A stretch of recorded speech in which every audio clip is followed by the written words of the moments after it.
How about that? But in all honesty, they need Steph to be supernova. They need him to be a flamethrower on a nightly basis. MVP level Steph in order to even be a 7th or 8th seed. Okay, they need Draymond to be all-star level, defensive player of the year type guy in order for them to be a 7th or 8th seed.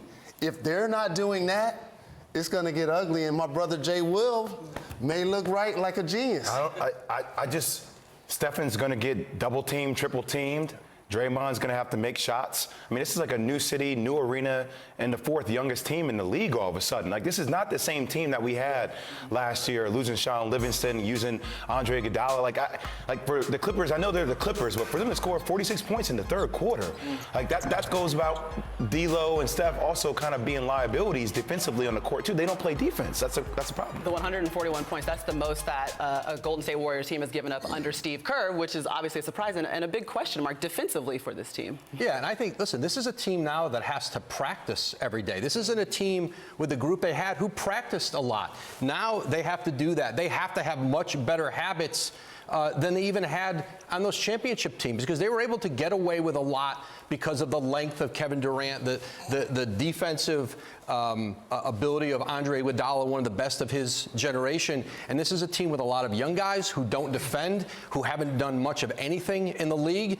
And again, the Clippers, though, they're going to do this to a lot of teams this season. Yeah. And you're not going to see them with Paul George for another month. I think we're putting too much stock in how bad the Warriors were instead of giving credit to the Clippers, because they're that good. I mean, even without Paul George, when you look at, this is the one thing I noticed the other day. When I looked over, we don't talk about, is the coaching staff. You got Doc Rivers, championship coach. You got Tyronn Lue over there, championship coach.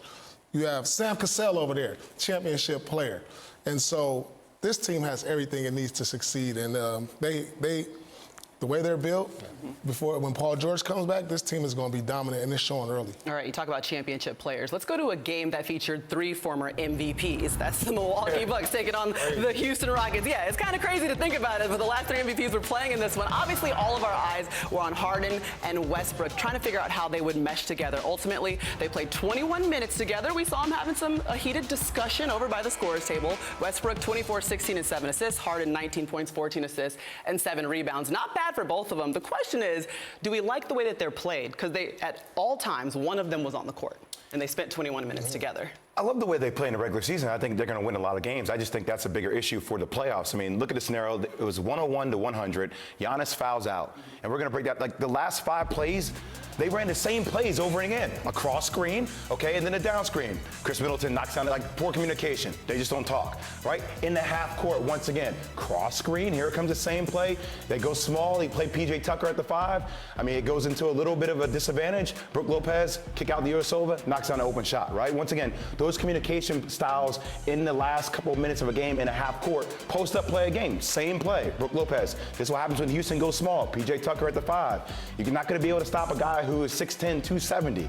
They ran it 5 times in a row, and they won. So I think they're going to win a lot of games throughout the regular season, because that's how they play. But when playoff time comes, it's a half-court game, mismatches. And this team's been elite the last couple of years because of their defense. They have defended at a high level. That's why they competed with the Warriors. Trading out Chris Paul for Russell Westbrook does not help them on that end of the court. Jeff Bzdelik, who was their defensive coordinator, other changes were made on the staff of a team that was elite defensively. And don't underestimate the loss of Gerald Green, certainly on the offensive end. Daryl Morey's been on the phone trying to see if he could bring another wing into that team.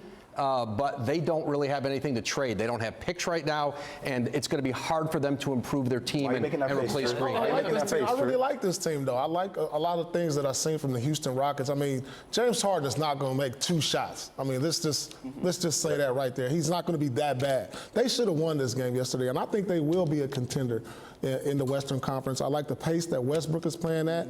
And like you said, yeah, the game is going to slow down, but this team needs to play a lot faster. And I think they will because of Westbrook, because that's how he's going to be able to get his. They have to get out and transition more, and they got 2 guys in the half court that can break you down and make plays for other people. So this team is going to be a lot better than what people think. I love that. They did score 27 points in transition, and that's the most since they did last season during their debut. So do you think speed is a factor? Tempo is something that's going to be a positive for them moving forward? Absolutely. Eric Gordon was 4 for 19. He's their catch and shoot knockdown player. And I like the plays that you broke down. I agree.